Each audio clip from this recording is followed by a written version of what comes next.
$1 90 रुपया के बराबर हो गया। खूब सवाल उठ रहे हैं सरकार पे, सरकार कुछ नहीं कर रही है, रुपया गिरता जा रहा है, कमजोर होता जा रहा है। क्यों कमजोर हो रहा है ये, और क्यों होड़ लगा हुआ है कि हमारा रुपया मजबूत होना चाहिए, उससे क्या फायदा होगा, डॉलर क्यों मजबूत होता जा रहा है। तो इसको बेसिक से समझते हैं। जैसे पहले के जमाने में क्या होता था, दो गांव या दो मोहल्ले में आपस में वस्तु विनिमय प्रणाली से काम चलाते थे। क्या होता है, कपड़ा दे देते थे, उसके बदले में वो सब्जी ले लेता था, तेल दे दी उसके बदले में गेहूं ले लिया, कुछ काम कर दिया उसके बदले कुछ सामान दे दिया, ऐसे चलता था सिस्टम। तो सब आपस में अपना काम भी चलाते थे ऐसे सिस्टम करके। जब देश बन गया, देश का बंटवारा हो गया, तो देश सब अपना अपना एक करेंसी ले आया। इंडिया वाला बोला मेरा रुपया रहेगा, हमारे देश में कुछ भी आपको लेना होगा तो आपको रुपया देना होगा। अमेरिका का डॉलर हो गया, अमेरिका से कुछ भी लेना होगा तो डॉलर देना पड़ेगा। तो अब क्या हुआ, अमेरिका शुरू से ही अमेरिका इस मामले में बहुत स्ट्रिक्ट हो गया कि सारे जरूरत जो ग्लोबल लेवल पे जरूरतें होती है, जैसे बहुत सारा ऑयल का, पेट्रोलियम का, ईंधन का, मशीनरी का इत्यादि, शुरू से वो डेवलपमेंट अपना देश का ये सब मामले में करता चला गया और उस देश में जाके सबको खरीदना पड़ने लगा, ऐसा होने लगा और अभी तक ऐसा ही है। तो उसमें क्या है, सबको जाके खरीदने के लिए डॉलर देना पड़ेगा तब जाके सामान मिलेगा। तो क्या है, वो डॉलर छापना ही कम कर देता है। तो डॉलर छापना कम हो गया तो डॉलर महंगा हो गया। हमको जाना है अमेरिका में कुछ लेना है तो पहले हम अपना रुपया देंगे और उसका डॉलर लेंगे और वो डॉलर से जाके कहेंगे इस मशीन हमको दे दीजिए, डॉलर देना पड़ेगा। अब वो डॉलर छापना कम कर दिया तो डॉलर का डिमांड तो हमारा उतना ही है, लेकिन अब वो कह रहा है कि बहुत कम संख्या में है, इसका सप्लाई कम हो रहा है, तो इसलिए इतनी महंगा मिलेगा। हम $1 देंगे, बदले में आपको हम 90 रुपया लेंगे। बढ़ता जा रहा है ये। तो ये है इसका बेसिक कंसेप्ट। क्या क्या कारण है इसका बढ़ने का, सबसे पहले ये समझते हैं कि दोनों का एक्सचेंज रेट होता है। एक्सचेंज रेट ये होता है कि रुपया दिए उसके बदले में आप डॉलर दे रहे हैं।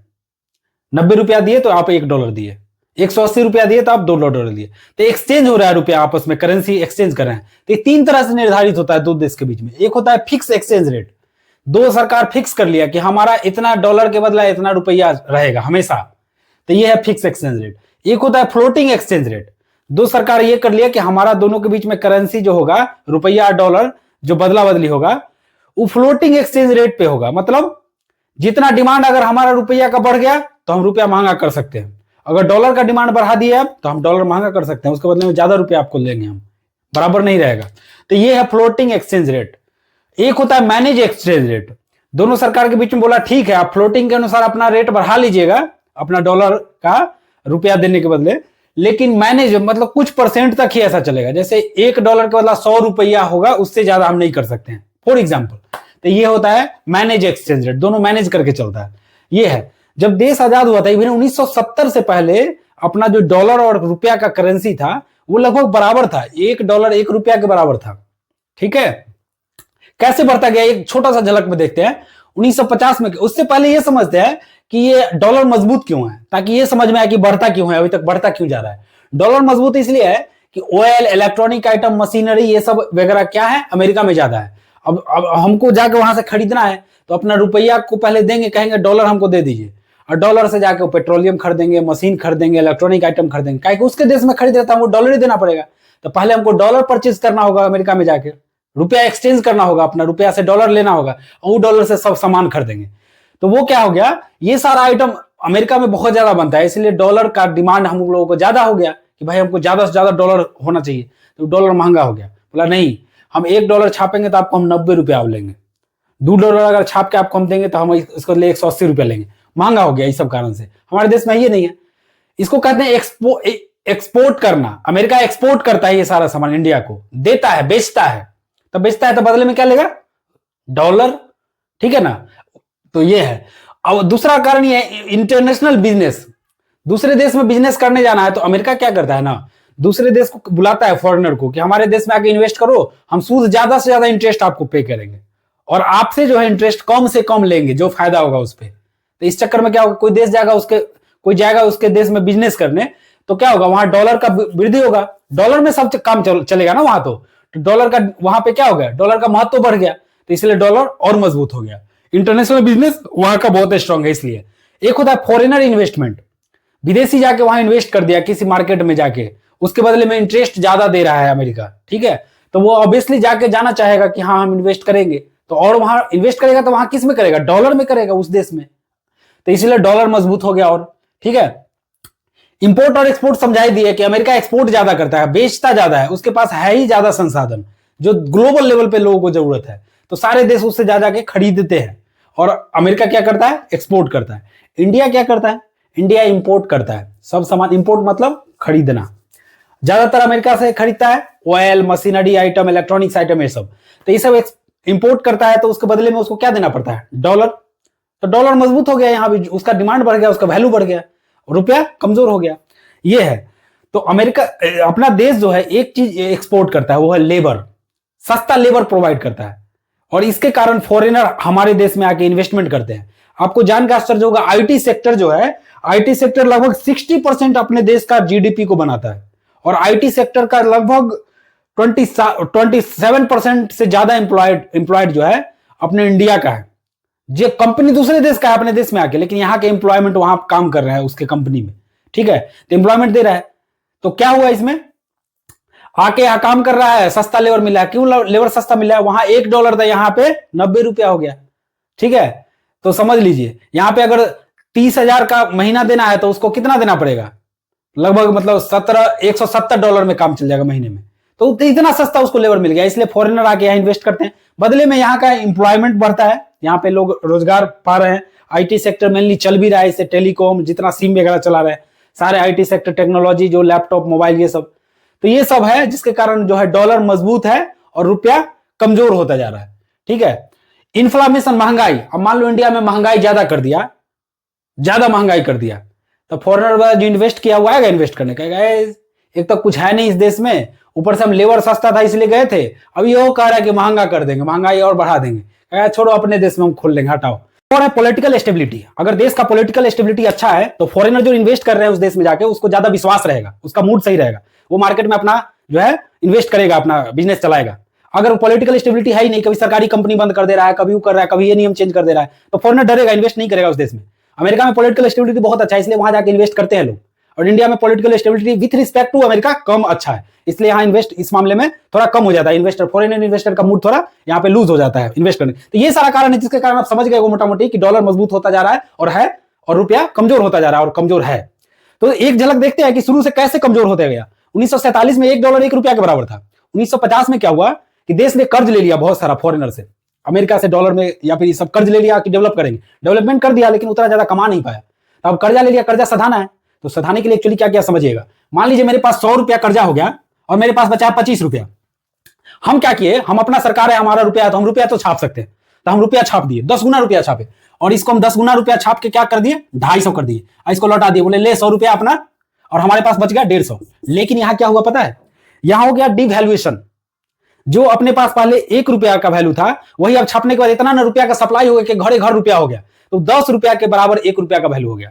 तो वही तो डिवैल्यूएशन है, इसलिए तो रुपया मजबूत नहीं है, कमजोर होता जा रहा है, डिवैल्यू हो जा रहा है, इसको कहते हैं डिवैल्यूएशन।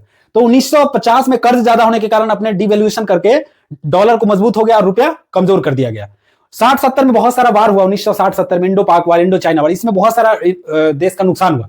तो उसमें फॉरेनर इन्वेस्टर की जरूरत हो गई कि फॉरेनर आके यहाँ पे काम करे, अपना कंपनीज वगैरह खोले, एम्प्लॉयमेंट बढ़ाए, प्रोडक्ट दे अपने।